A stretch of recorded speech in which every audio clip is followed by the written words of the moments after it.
ਤੁਸੀਂ ਦੇਖ ਰਹੇ ਹੋ ਜੀ ਪ੍ਰਾਈਮ ਏਸ਼ੀਆ ਟੀਵੀ। ਮੈਂ ਹਾਂ ਗੁਰਪ੍ਰੀਤ ਸੰਧਾਵਾਲੀਆ ਤੇ ਪ੍ਰਾਈਮ ਏਸ਼ੀਆ ਟੀਵੀ ਦੇ ਇਸ ਪ੍ਰੋਗਰਾਮ 'ਚ ਤੁਹਾਡਾ ਸਾਰਿਆਂ ਦਾ ਸਵਾਗਤ।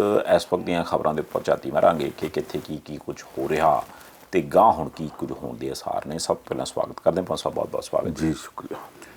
ਪਰ ਸਾਹਿਬ, ਅੱਜ ਦੀ ਜਿਹੜੀ ਸਭ ਤੋਂ ਵੱਡੀ ਖਬਰ ਹੈ ਉਹ ਪਿਛਲੇ ਕਾਫੀ ਦਿਨਾਂ ਤੋਂ ਐਕਸਪੈਕਟਡ ਸੀਗੀ, ਜਾਂ ਕਹਿ ਲਓ ਕਿ ਉਡੀਕੀ ਜਾ ਰਹੀ ਸੀ, ਤੇ ਅੱਜ ਫਾਈਨਲੀ ਆਈ ਕਿ ਜੋ 26 ਨੂੰ ਹੋਇਆ ਤੇ ਉਹ ਸਾਰੇ ਕੁਛ ਦੇ ਮਾਮਲੇ 'ਚ ਫਿਲਮੀ ਹੀਰੋ ਤੇ ਅਚਾਨਕ ਤੋਂ ਖੇਤੀ ਅੰਦੋਲਨ ਨਾਲ ਜੁੜੇ ਦੀਪ ਸਿੱਧੂ ਦੀ ਗ੍ਰਿਫਤਾਰੀ ਦੀ ਗੱਲ ਹੈ।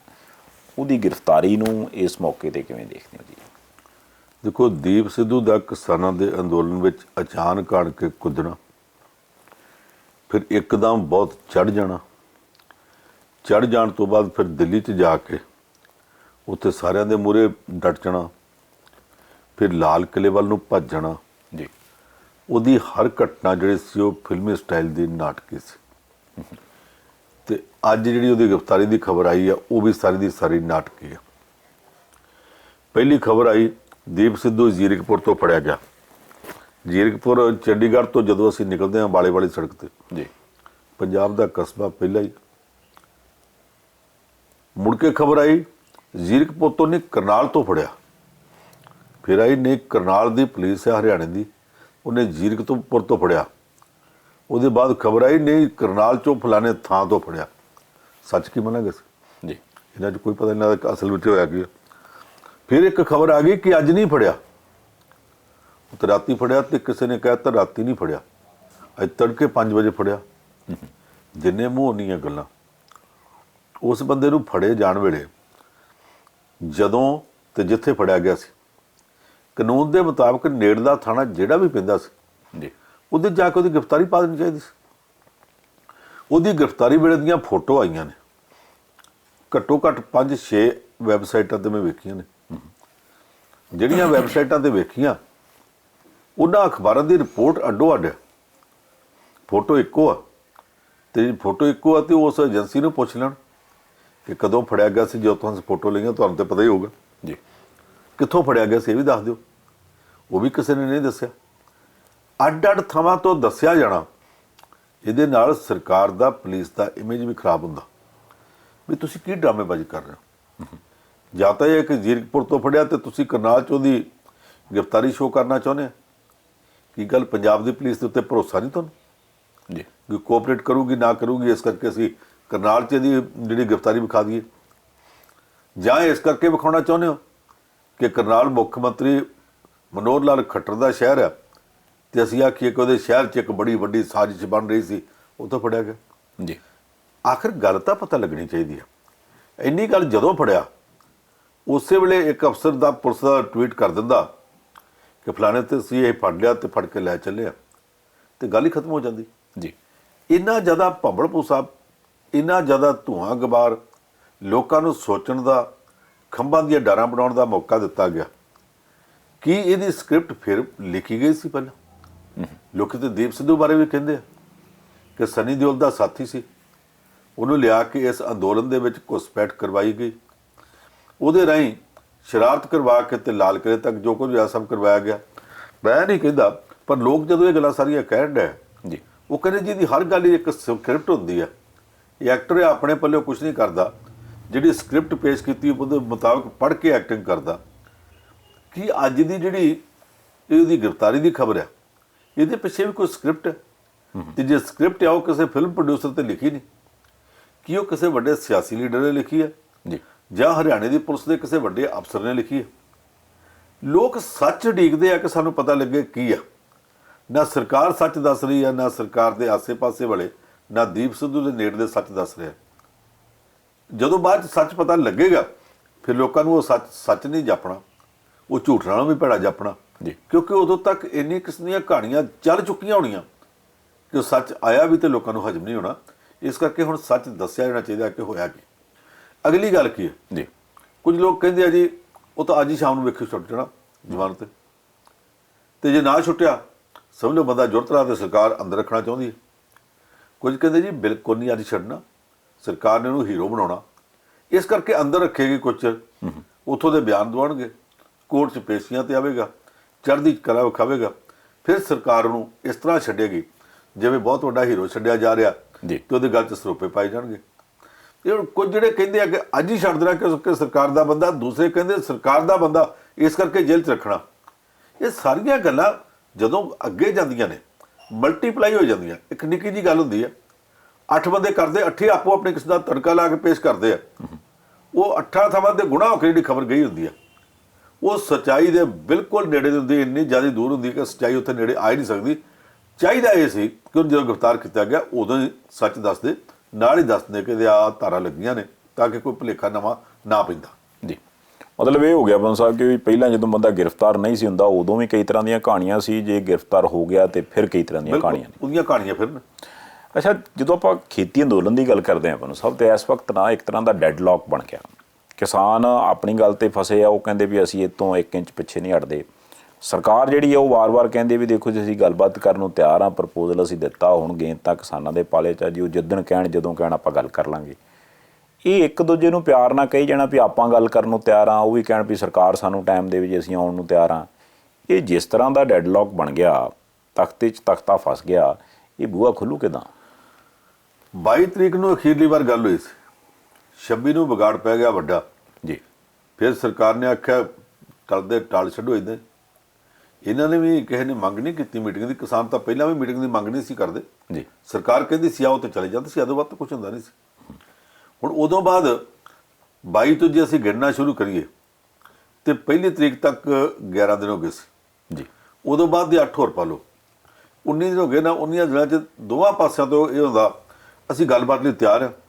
ਸਰਕਾਰ ਕਹਿੰਦੀ ਜੀ ਇੱਕ ਟੈਲੀਫੋਨ ਕਾਲ ਦੀ ਦੂਰੀ ਤੇ ਹੈ, ਪਰ ਸਰਕਾਰ ਕਾਲ ਨਹੀਂ ਕਰਦੀ। ਮੰਤਰੀ ਕਹਿੰਦਾ ਜੀ ਛੇਤੀ ਗੱਲ ਕਰਾਂਗੇ, ਏਜੰਡਾ ਤੈਅ ਕਰਦੇ ਪਏ। ਉਹ ਏਜੰਡਾ ਤੁਸੀਂ ਤੈਅ ਕਰਨਾ ਕਿ ਕਿਸੇ ਫੋਰਨ ਦੀ ਕੰਪਨੀ ਨੂੰ ਤੁਸੀਂ ਕੋਈ ਟੈਂਡਰ ਸੌਂਪਿਆ ਕਿ ਸਾਡਾ ਕੰਮ ਕਰ ਦੇ। ਐਡੀ ਕਿਹੜੀ ਗੱਲ ਹੈ ਜੀ? ਤੁਸੀਂ ਹਰ ਗੱਲ ਤੁਸੀਂ ਆਪੋ 'ਚ ਬੈਠ ਕੇ ਵਿਚਾਰ ਚੁੱਕੇ। ਜੇ ਤੁਹਾਡੀ ਨੀਤ ਸਾਫ਼ ਹੈ ਤੁਸੀਂ ਮੀਟਿੰਗ ਸੱਦੋ, ਕੋਈ ਨਵੀਂ ਪ੍ਰਪੋਜ਼ਲ ਪੇਸ਼ ਕਰੋ। ਇੱਕ ਦਿਨ ਕਹਿੰਦੇ ਅਸੀਂ ਨਵੇਂ ਸਿਰੇ ਵਿਚਾਰਦੇ ਪਏ ਹਾਂ, ਦੂਜੇ ਦਿਨ ਕਹਿੰਦੇ ਜੀ ਅਸੀਂ ਤਾਂ ਜੋ ਕੁਝ ਦੱਸਣਾ ਸੀ ਉਹ ਸਾਰਾ ਕੁਝ ਦੱਸ ਦਿੱਤਾ। ਹੁਣ ਜੇ ਕਿਸਾਨਾਂ ਦੇ ਕੋਲ ਕੁਝ ਹੈਗਾ ਤੇ ਦੱਸਣ ਤੇ ਅਸੀਂ ਗੱਲ ਕਰੀਏ, ਨਹੀਂ ਤੇ ਸਾਨੂੰ ਗੱਲ ਕਰਨ ਦੀ ਲੋੜ ਹੀ ਕੋਈ ਨਹੀਂ। ਜੇ ਤੁਹਾਨੂੰ ਲੋੜ ਨਹੀਂ, ਤੁਹਾਡੀ ਇਸ ਗੱਲ ਨੂੰ ਸੁਣ ਕੇ ਉਹ ਵੀ ਕਹਿਣਗੇ ਕਿ ਅਸੀਂ ਲੋਕਾਂ ਕੋਲ ਬੁਰੇ ਕਿਉਂ ਬਣੀਏ, ਸਾਨੂੰ ਵੀ ਕੋਈ ਲੋੜ ਨਹੀਂ, ਫਿਰ ਤਾਂ ਕਿਸੇ ਪਾਸੇ ਗੱਲ ਲੱਗੇਗੀ ਨਹੀਂ ਜੀ। ਉਹਦਾ ਨਤੀਜਾ ਇਹ ਹੈ ਕਿ ਇਸ ਵੇਲੇ ਇੱਕ ਕਿਸਮ ਦਾ ਅੜਿੱਕਾ ਪਿਆ, ਹਿੰਦੀ 'ਚ ਇਹਨੂੰ ਕਹਿੰਦੇ ਗਤੀਰੋਧ ਜੀ। ਯਾਨੀ ਜਿਹੜੀ ਗਤੀ ਸੀ, ਸਪੀਡ ਸੀ, ਉਹਦੇ ਅੱਗੇ ਇੱਕ ਸਪੀਡ ਬ੍ਰੇਕਰ ਆ ਗਿਆ। ਉਹਦਾ ਗਤੀਰੋਧ ਆ ਗਿਆ, ਸਪੀਡ ਬ੍ਰੇਕਰ ਆ ਗਿਆ। ਉਹਦੇ ਤੋਂ ਬਾਅਦ ਜੇ ਹੁਣ ਇਸੇ ਤਰ੍ਹਾਂ ਵੱਧਦੇ ਰਹਿਣ, ਕਿਸਾਨਾਂ ਦੇ ਸਾਹਮਣੇ ਇੱਕ ਸਮੱਸਿਆ ਹੋਰ ਹੈ।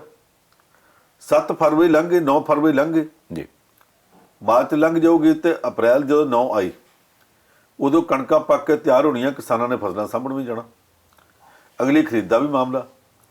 ਉਹ ਸਾਰੇ ਚਾਹੁੰਦੇ ਕਿਸੇ ਨਾ ਕਿਸੇ ਪਾਸੇ ਲੱਗੇ, ਪਰ ਡਿਸਪਲਿਨ ਦੇ ਬੰਦੇ ਆ, ਜ਼ਿੰਮੇਵਾਰੀ ਉਹ ਸੁੱਟਦੇ ਆ ਸਾਡੇ ਕਿਸਾਨਾਂ ਦੇ ਲੀਡਰਾਂ ਤੇ ਕਿ ਕਿਸਾਨਾਂ ਦੀ ਲੀਡਰਸ਼ਿਪ ਇਹਦੇ ਬਾਰੇ 'ਚ ਜੋ ਫੈਸਲਾ ਕਰੇਗੀ ਅਸੀਂ ਕਿਸਾਨਾਂ ਦੇ ਨਾਲ ਜੀ। ਇਸ ਵੇਲੇ ਸੰਘਰਸ਼ ਦੇ ਮੈਦਾਨ 'ਚ ਜਿਹੜਾ ਕਿਸਾਨ ਹੈ ਉਹ ਕਿਸਾਨ ਨਹੀਂ ਰਿਹਾ, ਉਹ ਕਿਸਾਨੀ ਫੌਜ ਦਾ ਫੌਜੀ ਬਣ ਗਿਆ। ਉਹ ਕਹਿੰਦਾ ਜੀ ਜੋ ਸਾਡੇ ਕਮਾਂਡਰ ਕਹਿਣਗੇ, ਜੋ ਸਾਡੇ ਲੀਡਰ ਕਹਿਣਗੇ ਅਸੀਂ ਮੰਨ ਲਾਂਗੇ ਜੀ। ਜਦੋਂ ਉਹ ਇੱਥੋਂ ਤੱਕ ਜਾ ਕੇ ਜ਼ਿੰਮੇਵਾਰੀ ਸੁੱਟਦੇ ਆ, ਅਗਲਾ ਕੰਮ ਫਿਰ ਅੱਜ ਦਾ ਲੀਡਰਾਂ ਦਾ ਕਿ ਉਹ ਲੀਡ ਕਰਨ, ਆਪਣੀ ਕਮਿਊਨਿਟੀ ਨੂੰ, ਆਪਣੇ ਭਾਈਚਾਰੇ ਨੂੰ, ਕਿਸਾਨਾਂ ਨੂੰ ਲੀਡ ਕਰਨ ਵਾਲੇ ਹਰ ਗੱਲ ਸੋਚਣੀ ਪੈਂਦੀ ਹੈ। ਹੁਣ ਮੁਸ਼ਕਲ ਇਹ ਅਸੀਂ ਇਹਨਾਂ ਦੀ ਇੱਕੋ ਗੱਲ ਹੀ ਸ਼ੁਰੂ ਤੋਂ ਲੈ ਕੇ ਸੁਣੀ ਜਾ ਰਹੇ ਕਿ 3 ਦੇ 3 ਕਾਨੂੰਨ ਰੱਦ ਕਰਾਉਣੇ ਤੇ ਹੋਰ ਕੁਝ ਅਸੀਂ ਮੰਨਣਾ ਨਹੀਂ ਜੀ। ਮੰਨੋ ਜਾਂ ਨਾ ਮੰਨੋ, ਜੰਗ ਵੱਡੀ ਹੁੰਦੀ ਆ, ਲੜਾਈਆਂ ਉਹਦੇ ਵਿੱਚ ਛੋਟੀਆਂ ਹੁੰਦੀਆਂ। ਇੱਕੋ ਜੰਗ 30, 40, 300 ਲੜਾਈਆਂ ਵੀ ਹੋ ਸਕਦੀਆਂ। ਦੂਜੀ ਸੰਸਾਰ ਜੰਗ ਦੇ ਵਿੱਚ ਇੱਕੋ ਵਕਤ 30, 40 ਦੇਸ਼ਾਂ 'ਚ ਲੜਾਈਆਂ ਚੱਲਦੀਆਂ ਸੀ ਜੀ। ਇੱਥੇ ਵੱਡੀ ਜੰਗ ਤੁਸੀਂ ਲੜਦੇ ਪਏ, ਉਸ ਜੰਗ ਦੇ ਵਿੱਚ ਛੋਟੇ ਕਈ ਪੜਾਅ ਆਉਣਗੇ। ਉਹਨਾਂ ਪੜਾਵਾਂ ਵਾਸਤੇ ਜਿਹੜਾ ਸਿਆਣੇ ਕਮਾਂਡਰ ਨੇ ਉਹ ਫਿਰ ਪਲਾਨ ਬਣਾਉਂਦੇ। ਪਲਾਨ ਇਹ ਸਾਡਾ ਆਹ ਵਾ ਕਿ ਸਰਕਾਰ ਤੇ ਸਿੱਧਾ ਹਮਲਾ ਕਰਨਾ, ਉਹਨੂੰ ਆਖਣਾ ਸਾਡੀ ਇਹ ਗੱਲ ਮੰਨ, ਨਹੀਂ ਮੰਨਦੀ ਤੇ ਲੋਕਤੰਤਰ ਕਾਹਦਾ। ਪਰ ਜੇ ਇਹ ਗੱਲ ਨਾ ਮੰਨੀ ਜਾਵੇ ਤੇ ਫਿਰ ਇੱਕ ਪਲਾਨ B ਸਾਡੇ ਕੋਲ ਹੈਗਾ, ਅਸੀਂ ਆਹ ਰੱਖਾਂਗੇ। ਜੇ ਇਹ ਵੀ ਨਹੀਂ ਮੰਨਿਆ ਜਾਂਦਾ ਤਾਂ ਸਾਡੇ ਕੋਲ ਇੱਕ ਪਲਾਨ C ਹੈਗਾ। ਕਿਸਾਨਾਂ ਦੀ ਲੀਡਰਸ਼ਿਪ ਨੇ ਅਜੇ ਤੱਕ ਪਲਾਨ A ਨਹੀਂ ਐਲਾਨਿਆ, ਉਹਦੇ ਤੋਂ ਅੱਗੇ ਪਲਾਨ B ਤੇ ਪਲਾਨ C ਵੀ ਇਹਨੂੰ ਐਲਾਨਣਾ ਚਾਹੀਦਾ ਜੀ। ਕੋਈ ਆਪਸ ਵਿੱਚ ਬੈਠ ਕੇ ਤੈਅ ਕਰਨਾ ਚਾਹੀਦਾ ਕਿ ਜਦ ਸਰਕਾਰ ਆਹ ਗੱਲ ਨਹੀਂ ਮੰਨਦੀ ਤਾਂ ਅਸੀਂ ਕੀ ਕਰਨਾ, ਤੇ ਆਹ ਨਹੀਂ ਕਰਦੀ ਤਾਂ ਕੀ ਕਰਨਾ। ਉਹ ਨਹੀਂ ਤੈਅ ਕੀਤਾ।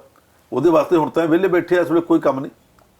ਸਾਰੇ ਦਿਨ 'ਚ 1-2 ਭਾਸ਼ਣ ਹੀ ਕਰਨੇ ਹੁੰਦੇ ਜੀ, ਤੇ ਇੱਕ ਮੀਟਿੰਗ ਕਰਕੇ ਇਹਦੇ ਉੱਤੇ ਟਾਈਮ ਕੱਢ ਕੇ ਥੋੜ੍ਹਾ ਜਿਹਾ ਸਿਰ ਦਾ ਪਾਣੀ ਕੱਢ ਲੈਣ ਕਿ ਜੇ ਸਰਕਾਰ ਬਿਲਕੁਲ ਨਹੀਂ ਮੰਨਦੀ ਤਾਂ ਸਾਡਾ ਪਲਾਨ ਬੀ ਕੀ ਹੋਵੇਗਾ, ਪਲਾਨ ਸੀ ਕੀ ਹੋਵੇਗਾ। ਮੈਂ ਨਿੱਜੀ ਤੌਰ ਤੇ ਸਮਝਦਾ ਕਿ ਇਸ ਵੇਲੇ ਜਿਹੜਾ ਪੜਾਅ ਆ ਗਿਆ ਜੀ, ਇੱਥੇ ਜਾ ਕੇ ਅਸੀਂ ਸਲਾਹ ਦਈਏ ਵੀ ਤੇ ਬੇਲੋੜੀ ਆ। ਕਿਸਾਨਾਂ ਦੇ ਲੀਡਰ ਕਿਸੇ ਦੀ ਸਲਾਹ ਨਹੀਂ ਮੰਨਣਗੇ। ਸਰਕਾਰਾਂ ਨਾਲ ਸਾਡਾ ਵਾਸਤਾ ਕੋਈ ਨਹੀਂ, ਕਿਉਂਕਿ ਅਸੀਂ ਸਰਕਾਰ ਪੱਖੀਆਂ ਉਹਨਾਂ ਦੇ ਵਿੱਚੋਂ ਹੈ ਨਹੀਂਗੇ ਜਿਹੜੇ ਸਮਝਦੇ ਆ ਕਿ ਨਰਿੰਦਰ ਮੋਦੀ ਨਹੀਂ ਚਲਾ ਰਿਹਾ ਸਰਕਾਰ ਨੂੰ ਤੇ ਅਸੀਂ ਚਲਾ ਰਹੇ ਹਾਂ। ਉਹ ਵੀ ਚੈਨਲ ਹੈਗੇ ਆ ਜੀ, ਜਿਹੜੇ ਉਹ ਆ, ਉਹਨਾਂ ਨੂੰ ਆਪਣਾ ਕੰਮ ਕਰਨ ਦਿਓ, ਮੈਂ ਉਹਨਾਂ 'ਚ ਨਹੀਂ ਆਉਂਦਾ। ਪਰ ਉੱਦਾਂ ਤੁਹਾਨੂੰ ਯਾਦ ਹੋਵੇਗਾ ਸਤੰਬਰ 'ਚ ਇੱਕ ਗੱਲ ਮੈਂ ਆਖੀ ਕਿ ਸਰਕਾਰ ਨੇ ਜੇ ਗੱਲ ਕਰਨੀ ਹੈ ਤਾਂ ਤਿੰਨੇ ਕਾਨੂੰਨਾਂ ਨੂੰ ਸਸਪੈਂਡ ਕਰ ਦੇ। ਜੀ, ਸਰਕਾਰ ਨੇ ਨਹੀਂ ਸੀ ਮੰਨੀ। ਅਕਤੂਬਰ ਲੰਘ ਗਿਆ, ਨਵੰਬਰ, ਦਸੰਬਰ ਦੇ ਅਖੀਰ 'ਚ ਆ ਕੇ ਅਦਾਲਤ ਨੇ ਆਖਿਆ ਕਿ ਇਹ ਤਿੰਨੇ ਕਾਨੂੰਨ ਹੋਲਡ ਵਿੱਚ ਪਾ ਦੇਣੇ ਚਾਹੀਦੇ।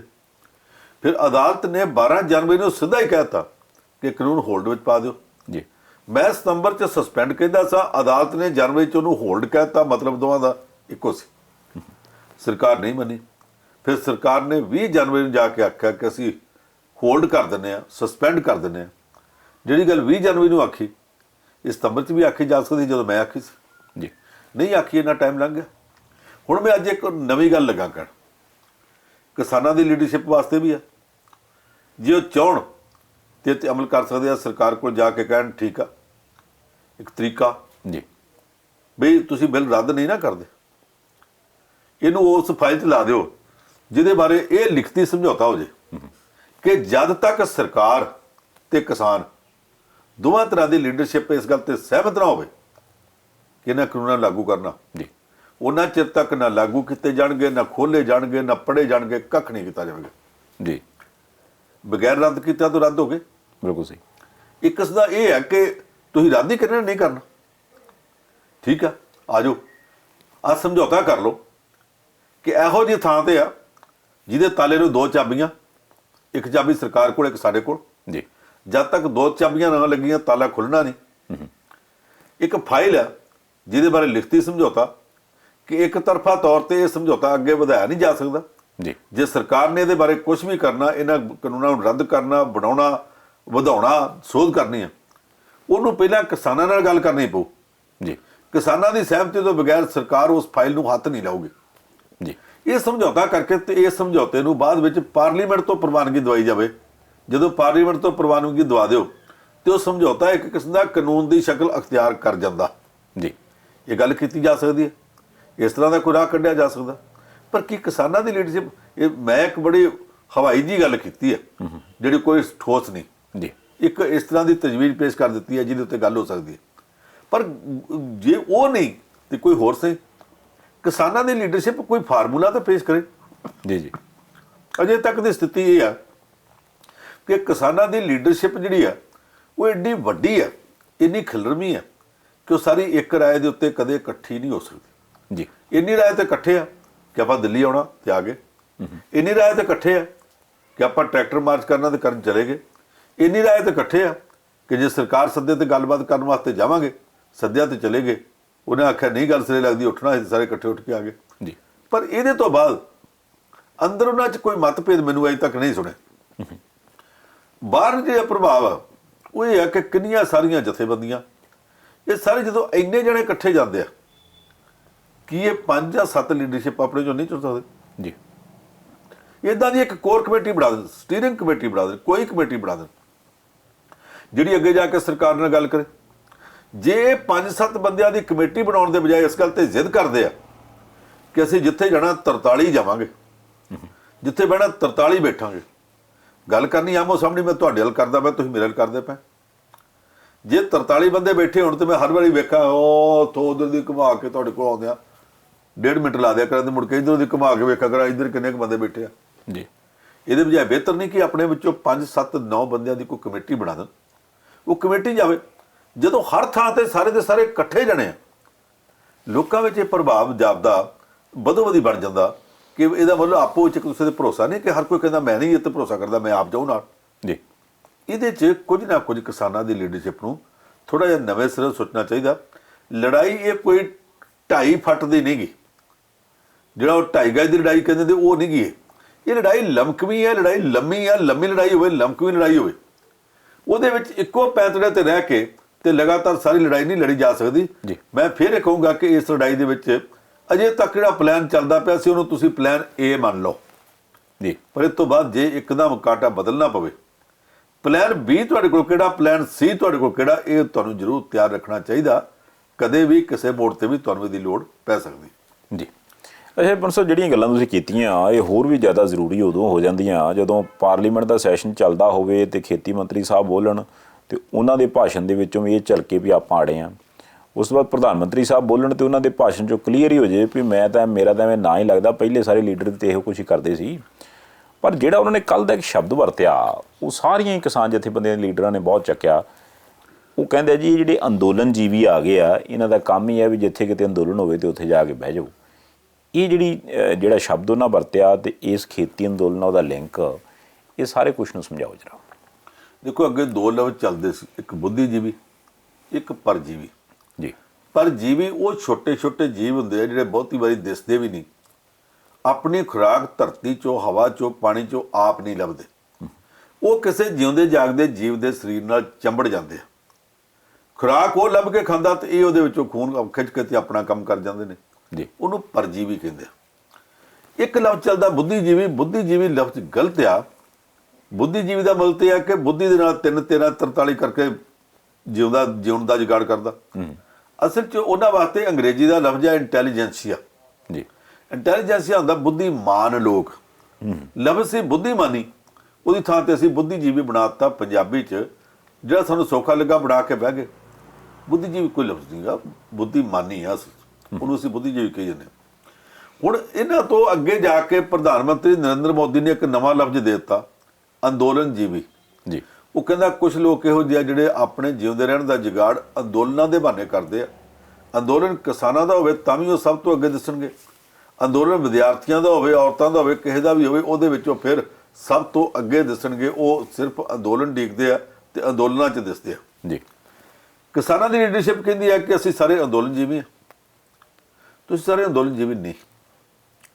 ਅੰਦੋਲਨ ਕਰਨ ਵਾਲਿਆਂ ਦੀ ਅਗਵਾਈ ਕਰਨ ਵਾਲਿਆਂ ਤੁਸੀਂ ਅੰਦੋਲਨ ਦੇ ਆਸਰੇ ਜਿਉਣ ਵਾਲੇ ਨਹੀਂ। ਜੀ ਤੁਸੀਂ ਅੰਦੋਲਨ ਦੇ ਆਗੂ ਜੇ। ਜਿਨ੍ਹਾਂ ਨੇ ਆਜ਼ਾਦੀ ਲਹਿਰ ਦੀ ਲੜਾਈ ਲੜੀ ਉਹ ਵੀ ਅੰਦੋਲਨ ਦੇ ਆਗੂ ਸਨ। ਅੰਦੋਲਨ ਜੀਵੀ ਉਹ ਹੁੰਦਾ ਜਿਹਦਾ ਇੱਕ ਪੈਂਤਰਾ ਨਹੀਂ, ਪੈਂਤਰਾ ਕਿਸੇ ਦਾ ਵੀ ਹੋਵੇ, ਹਰ ਪੈਂਤਰੇ ਜਾ ਕੇ ਉਹ 'ਚ ਸ਼ਾਮਲ ਹੋ ਜਾਵੇ।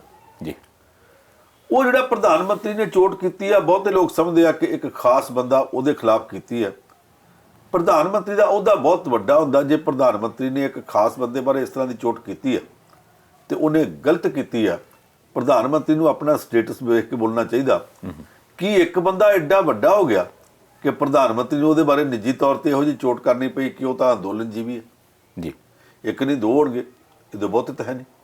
ਜਿਹੜੀ ਇਸ ਤਰ੍ਹਾਂ ਦੀ ਉਹਨੇ ਟਰਮ ਵਰਤੀ, ਜਿਹੜਾ ਇਹ ਲਫ਼ਜ਼ ਵਰਤਿਆ ਤੇ ਜਿਸ ਤਰ੍ਹਾਂ ਨਵਾਂ ਲਫ਼ਜ਼ ਦਿੱਤਾ ਹਿੰਦੀ ਤੇ ਪੰਜਾਬੀ ਨੂੰ, ਭਾਰਤੀ ਭਾਸ਼ਾਵਾਂ ਨੂੰ, ਇਹ ਗਲਤ ਕੀਤਾ। ਲਫ਼ਜ਼ ਕੋਈ ਮਾਣ ਕਰਨ ਵਾਲਾ ਨਹੀਂਗਾ। ਜੀ ਕਿਸਾਨਾਂ ਦੀ ਲੀਡਰਸ਼ਿਪ ਨੂੰ ਇਹ ਚਾਹੀਦਾ ਕਿ ਉਹ ਆਪਣੇ ਆਪ ਨੂੰ ਹੁਣੇ ਅੰਦੋਲਨ ਜੀਵੀ ਡਿਕਲੇਅਰ ਨਾ ਕਰਨ। ਅੰਦੋਲਨ ਲੜਨਾ ਸਾਡਾ ਸ਼ੌਕ ਨਹੀਂ। ਅੰਦੋਲਨ ਲੜਨ ਦੇ ਵਿੱਚੋਂ ਸਾਡੀ ਕੋਈ ਜੀਵਿਕਾ, ਸਾਡੀ ਰੋਟੀ ਨਹੀਂ ਨਿਕਲਦੀ। ਅੰਦੋਲਨ ਲੜਨਾ ਸਾਡੀ ਮਜਬੂਰੀ ਹੈ। ਜੀ ਉਹ ਬਿਸਮਿਲ ਫਰੀਦਕੋਟੀ ਹੁੰਦਾ ਸੀ, ਉਹਨੇ ਕਿਹਾ ਸੀ ਰੂਹ ਹਵਸ ਦੀ ਤੰਗ ਤੇ ਤੰਗ ਹੀ ਸਹੀ, ਨੀਲਾ ਨਾ ਸਹੀ, ਅੰਬਰ ਲਹੂ ਰੰਗ ਹੀ ਸਹੀ, ਅਮਨਾ ਦੇ ਪੁਜਾਰੀ ਹਾਂ ਬਿਸਮਿਲ੍ਲਾ ਹੈ, ਪਰ ਜੇ ਦਾਵਤ ਜੰਗ ਦੀ ਤੇ ਫਿਰ ਜੰਗ ਹੀ ਸਹੀ। ਜੀ ਜੇ ਕੋਈ ਜੰਗ ਦੀ ਦਾਵਤ ਆਵੇ, ਹਾਲਾਤ ਬਣਾਤੇ ਜਿੱਤਾਂ, ਫਿਰ ਤਾਂ ਜੰਗ ਲੜਾਂਗੇ। ਪਰ ਜੰਗ ਲੜਨਾ ਸਾਡਾ ਜਨੂਨ ਨਹੀਂ। ਜਿਨ੍ਹਾਂ ਨੇ ਫੌਜਾਂ ਬਣਾਈਆਂ, ਕਿਸੇ ਫੌਜ ਦਾ ਕਮਾਂਡਰ ਇਹ ਨਹੀਂ ਕਹਿੰਦਾ ਕਿ ਅਸੀਂ ਫੌਜ ਇਸ ਕਰਕੇ ਬਣਾਈ ਕਿਉਂਕਿ ਸਾਨੂੰ ਜੰਗਾਂ ਦਾ ਸ਼ੌਕ ਹੈ। ਸਾਰੇ ਇਹ ਕਹਿੰਦੇ ਆ ਕਿ ਫੌਜ ਇਸ ਕਰਕੇ ਬਣਾਈ ਹੈ ਕਿ ਅਸੀਂ ਆਪਣੇ ਦੇਸ਼ ਦੀ, ਆਪਣੇ ਰਾਜ ਦੀ ਰਾਖੀ ਕਰਨਾ ਚਾਹੁੰਦੇ ਹਾਂ। ਜੀ ਪਰ ਜੇ ਕਿਸੇ ਨੇ ਸਾਡੇ ਵੱਲ ਵੇਖਿਆ ਤੇ ਫਿਰ ਅਸੀਂ ਦੰਦ ਖੱਟੇ ਕਰਨਾ ਵੀ ਜਾਣਦੇ ਹਾਂ। ਜੇ ਸਾਡੇ ਸਿਰ ਤੇ ਆਪੇ ਸਾਡੀ ਫੌਜ ਕਿਸੇ ਵੀ ਕਿਸਮ ਦੀ ਕੁਰਬਾਨੀ ਵਾਸਤੇ ਤਿਆਰ ਆ, ਕਿਸੇ ਗੱਲ ਤੋਂ ਮੈਦਾਨ ਚੋਂ ਭੱਜੇਗੀ ਨਹੀਂ, ਲੜਾਈ ਲੜਨੀ ਪਈ ਲੜਾਂਗੇ। ਜੀ ਪਰ ਅੱਜ ਤੱਕ ਕਦੇ ਕਿਸੇ ਕਮਾਂਡਰ ਨੇ ਇਹ ਨਹੀਂ ਆਖਿਆ ਕਿ ਮੈਂ ਫੌਜ ਇਸ ਕਰਕੇ ਬਣਾਈ ਹੈ ਕਿਉਂਕਿ ਮੈਂ ਗਵਾਂਢੀਆਂ ਤੇ ਹਮਲਾ ਕਰਨਾ, ਦੂਸਰੇ ਦੇਸ਼ ਤੇ ਹਮਲਾ ਕਰਨਾ। ਜੇ ਇਸ ਤਰ੍ਹਾਂ ਕਰੇ ਫਿਰ ਉਹ ਜੰਗ ਜੀਵੀ ਬਣ ਜਾਊਗਾ। ਜੀ ਅਸੀਂ ਜੰਗ ਜੀਵੀ ਨਹੀਂ, ਅਸੀਂ ਅੰਦੋਲਨ ਜੀਵੀ ਨਹੀਂ, ਅੰਦੋਲਨਾਂ ਦੇ ਆਸਰੇ ਜਿਉਣ ਵਾਲੇ ਨਹੀਂ। ਅੰਦੋਲਨ ਕਰਨਾ ਹਾਲਾਤ ਸਾਡੇ ਸਾਹਮਣੇ ਇਹੋ ਜਿਹੇ ਮੋਦੀ ਸਰਕਾਰ ਨੇ ਪੈਦਾ ਕਰ ਦਿੱਤੇ। ਕਿਸਾਨਾਂ ਨੂੰ ਸਮਝਣਾ ਚਾਹੀਦਾ ਕਿ ਜਿਹੜੇ 3 ਬਿੱਲ ਉਹਨਾਂ ਨੇ ਪਾਸ ਕੀਤੇ, ਜੀ ਉਹਨਾਂ 3 ਬਿੱਲਾਂ ਦਾ ਕਰਕੇ ਹਾਲਾਤ ਪੈਦਾ ਕੀਤੇ ਗਏ ਜਿਹਦੇ 'ਚ ਕਿਸਾਨਾਂ ਨੂੰ ਅੰਦੋਲਨ ਕਰਨਾ ਪਿਆ। ਅੰਦੋਲਨ ਕਰਨਾ ਪੈਣਾ ਹੋਰ ਗੱਲ ਹੈ ਤੇ ਅੰਦੋਲਨ ਕਰਨ ਦਾ ਸ਼ੌਕ ਹੋਣਾ ਹੋਰ ਗੱਲ ਹੈ। ਬਿਲਕੁਲ ਸਹੀ। ਜੇ ਇੱਥੇ ਜਾ ਕੇ ਕਨਫਿਊਜ਼ਨ ਹੋਵੇ, ਇਸ ਗੱਲ ਦੇ ਉੱਤੇ ਕੋਈ ਭੁਲੇਖਾ ਹੋਵੇ, ਉਹ ਦੂਰ ਕਰਕੇ ਕਹਿਣਾ ਚਾਹੀਦਾ ਮੋਦੀ ਸਾਹਿਬ ਤੁਸੀਂ ਆਪਣਾ ਭੁਲੇਖਾ ਕੱਢ ਦਿਓ, ਅਸੀਂ ਅੰਦੋਲਨ ਜੀਵੀ ਨਹੀਂ, ਜਿੱਦਾਂ ਪਰਜੀਵੀ ਹੁੰਦੇ ਆ, ਅਸੀਂ ਉਹੋ ਜਿਹੇ ਅੰਦੋਲਨ ਜੀਵੀ ਨਹੀਂ। ਅਸੀਂ ਸਾਰੇ ਲੋਕ ਆਪੋ ਆਪਣੇ ਘਰਾਂ 'ਚ ਖੇਤੀ ਕਰਦੇ ਆ, ਕਿਸਾਨਾਂ ਦੀ ਲੀਡਰੀ ਕਰਦੇ ਹੋਏ ਵੀ ਇਹਨਾਂ ਜੋ ਬਲਬੀਰ ਸਿੰਘ ਰਾਜੇਵਾਲ, ਜਗਜੀਤ ਸਿੰਘ ਡੱਲੇਵਾਲ, ਦਰਸ਼ਨਪਾਲ, ਕਿਹੜਾ ਕਿਸਾਨ ਆਗੂ ਆ ਇਹ ਜਿਹੜਾ ਹਰਮੀਤ ਸਿੰਘ ਕਾਦੀਆਂ, ਬਲਦੇਵ ਸਿੰਘ ਨਿਹਾਲਗੜ੍ਹ, ਇਹ ਸਾਰੇ ਕੁਲਵੰਤ ਰੁੜਕਾ, ਇਹਨਾਂ 'ਚ ਕੌਣ ਆ ਜਿਹੜਾ ਆਪ ਖੇਤੀ ਨਹੀਂ ਕਰਦਾ? ਜੀ ਸਾਰੇ ਖੇਤੀ ਕਰਦੇ। ਕਹਿਣ ਜੀ ਅਸੀਂ ਕਿਸੇ ਦੇ ਸਿਰ ਤੇ, ਅਸੀਂ ਅੰਦੋਲਨਾਂ ਦੇ ਸਿਰ ਤੇ ਜਿਉਣ ਵਾਲੇ ਨਹੀਂ। ਅੰਦੋਲਨ ਤੇ ਹੁਣ ਛੱਡਿਆ, ਅਸੀਂ ਹੁਣ ਤੱਕ ਸਾਡੀਆਂ ਦਾੜੀਆਂ ਚਿੱਟੀਆਂ ਹੋ ਗਈਆਂ ਨੇ, ਵਾਲ ਸਾਡੇ ਚਿੱਟੇ ਹੋ ਗਏ ਨੇ, ਹੁਣ ਤੱਕ ਕਾਹਦੇ ਆਸੇ ਜਿਹਦੇ ਤੁਹਾਡੇ ਅੰਦੋਲਨਾਂ ਦੇ ਆਸੇ ਜਿੰਦੇ ਸੀ? ਅੰਦੋਲਨ ਅਸੀਂ ਨਹੀਂ ਛੇੜਿਆ ਜੀ। ਅੰਦੋਲਨ ਛੇੜਨ ਵਾਸਤੇ ਸਾਨੂੰ ਤੁਸੀਂ ਮਜਬੂਰ ਕੀਤਾ। ਲੋਕ ਸਾਰਾ ਦੇਸ਼ ਤਾਂ ਕਰੋਨਾ ਦੇ ਚੱਕਰ 'ਚ ਫਸਿਆ ਪਿਆ ਸੀ, ਲੋਕ ਤਾਂ ਤਰ੍ਹਾਂ ਕਰਦੇ ਸੀ, ਰੋਜ਼ ਵੇਖਦੇ ਹੁੰਦੇ ਸੀ ਕਿੰਨੇ ਲੋਕਾਂ ਦੀ ਸੁਣਾਉਣੀ ਆ ਗਈ ਹੈ। ਲੋਕੀ ਤਾਂ ਡਿੱਗਦੇ ਹੁੰਦੇ ਸੀ ਅੱਜ ਫਿਰ ਕੋਈ ਸੁਨੇਹਾ ਨਾ ਆ ਜਾਂਦਾ ਵੀ ਕੋਈ ਹੋਰ ਨਾ ਮਰ ਗਿਆ ਹੋਵੇ।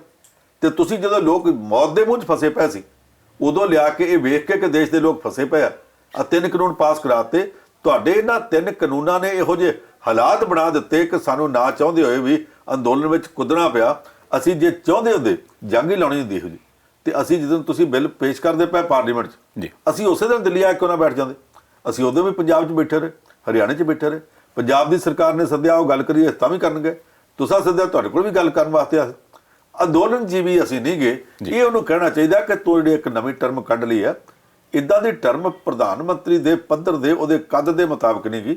ਆਪਣੀਆਂ ਟਰਮਾਂ ਸੁਧਾਰ। ਉਹ ਜਿਹੜਾ ਸਿਆਸੀ ਰੈਲੀਆਂ 'ਚ ਜਾ ਕੇ ਆਹ ਕੰਮ ਮੈਂ ਕਰ ਦਿੱਤਾ ਕਿ ਨਹੀਂ, ਉਹ ਜਿਸ ਤਰ੍ਹਾਂ ਕਰਨਾ ਉਹ ਇੱਥੇ ਕਰਨ ਦਾ ਕੋਈ ਫਾਇਦਾ ਨਹੀਂਗਾ। ਉਹਦੇ ਬਜਾਏ ਉਹਨੂੰ ਕਹਿਣਾ ਚਾਹੀਦਾ ਕਿ ਤੁਸੀਂ ਮੋਦੀ ਸਾਹਿਬ ਇੱਕ ਵਾਰੀ ਦੁਬਾਰਾ ਵਿਚਾਰ ਕਰੋ, ਔਰ ਅਸੀਂ ਵੀ ਵਿਚਾਰ ਕਰਦੇ ਹਾਂ।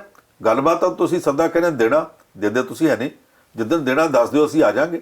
ਤੁਸੀਂ ਆਪਣੀ ਥਾਂ ਬੈਠੇ, ਅਸੀਂ ਆਪਣੀ ਥਾਂ ਬੈਠੇ ਹਾਂ। ਪਰ ਨਾਲ ਮੈਂ ਫਿਰ ਜਾਂਦਿਆਂ ਨੇ ਕਹਾਂ ਕਿ ਇਹਦੇ 'ਚ ਕਿਸਾਨਾਂ ਦੀ ਲੀਡਰਸ਼ਿਪ ਦੇ ਸਿਰ ਤੇ ਇਸ ਵੇਲੇ ਜ਼ਿੰਮੇਵਾਰੀ 26 ਜਨਵਰੀ ਤੋਂ ਬਾਅਦ ਬਹੁਤ ਵੱਧ ਗਈ ਹੈ। ਭਾਵੇਂ ਇਸ ਵੇਲੇ ਲੀਡਰਸ਼ਿਪ ਦੇ ਵਿੱਚੋਂ ਸਭ ਕੁਝ ਚਮਕਵਾ ਨਾ ਰਕੇਸ਼ ਟਕੈਤ ਦਾ ਵਾ ਯੂਪੀ ਵਾਲੇ ਦਾ, ਪਰ ਜਿਹੜੀ ਪੰਜਾਬ ਦੀ ਕਿਸਾਨਾਂ ਦੀ ਲੀਡਰਸ਼ਿਪ ਹੈ ਮਾਈਨਸ ਤਾਂ ਨਹੀਂ ਹੋ ਗਈ, ਜ਼ੀਰੋ ਤਾਂ ਨਹੀਂ ਹੋ ਗਈ। ਜੀ ਜੀ, ਇਹਦਾ ਇੱਕ ਆਪਣਾ ਥਾਂ, ਆਪਣਾ ਰੁਤਬਾ। ਅੱਜ ਵੀ ਰਕੇਸ਼ ਟਕੈਤ ਨੇ ਜੀਂਦ ਵਿੱਚ ਜਾਣਾ ਹੋਵੇ, ਕਿਤੇ ਉੱਥੇ ਜਾਣਾ ਹੋਵੇ, ਤੇ ਬਲਬੀਰ ਸਿੰਘ ਰਾਜੇਵਾਲ ਨੂੰ, ਬਾਕੀ ਸਾਰਿਆਂ ਨੂੰ, ਗੁਰਨਾਮ ਸਿੰਘ ਚੜੂਨੀ ਨੂੰ ਨਾਲ ਲੈ ਕੇ ਤੁਰਦਾ।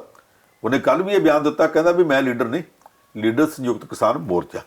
ਬਿਲਕੁਲ। ਜਦੋਂ ਵੀ ਇਹ ਕਹਿੰਦਾ ਤੇ ਇਹਦਾ ਮਤਲਬ ਕਿ ਤੁਹਾਡੇ ਸਾਰਿਆਂ ਦੇ ਸਿਰ ਤੇ ਇੱਕ ਬੜੀ ਵੱਡੀ ਜ਼ਿੰਮੇਵਾਰੀ ਆ।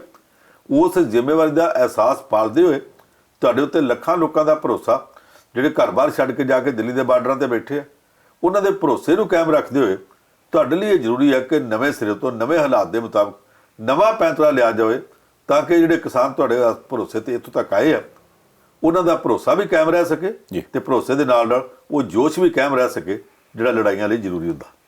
ਹੁਣ ਸੋ ਤੁਸੀਂ ਸਮਾਂ ਕੱਢਿਆ ਜੀ, ਬਹੁਤ ਧੰਨਵਾਦ। ਇਸ ਦੇ ਨਾਲ ਇਸ ਪ੍ਰੋਗਰਾਮ ਨੂੰ ਇੱਥੇ ਸਮਾਪਤ ਕਰਦੇ ਜੀ। ਦੇਖਦੇ ਰਹਿਣਾ ਪ੍ਰਾਈਮ ਏਸ਼ੀਆ ਟੀਵੀ, ਤੁਹਾਡਾ ਆਪਣਾ, ਤੁਹਾਡੇ ਲਈ।